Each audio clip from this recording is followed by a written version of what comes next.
দেখেন কি কথা বলে আল্লাহ, আমি যখন ওরে নেয়ামত দেই ও আমার থেকে মুখ ফিরে আনায়, আমারে পাশ কেটে চলে, ও আমার থেকে বিমুখ হয়ে যায়।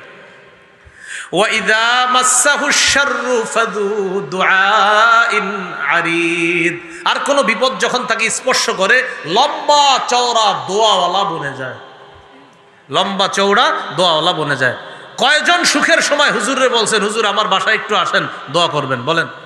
হ্যাঁ, সবাই বিপদে পড়ে হুজুরে বাসায় নেওয়ার আগে বলে কি, হুজুর এবার যেই কারণে আপনাকে আনছি। কই কি কারণে? এই সমস্যা, একটু দোয়া করেন। আপনি দেখবেন সমস্যা ছাড়া কয়জন দোয়া চাইছেন, বলেন? অথচ আল্লাহ বলছে আমি যখন নেয়ামত দান করি ও আমারে এড়িয়ে চলে, আমারে পাশ কেটে চলে, ও আমারে ভুলে যায়। আর ওরে যখন বিপদ স্পর্শ করে লম্বা চওড়া দোয়াওয়ালা বনে যায়, বিশাল বড় এক দোয়ার আয়োজন করে। আল্লাহ আমাদেরকে সুখের সময় আল্লাহকে বেশি স্মরণ করার তৌফিক দান করেন। আমিন। তিরমিজির একটা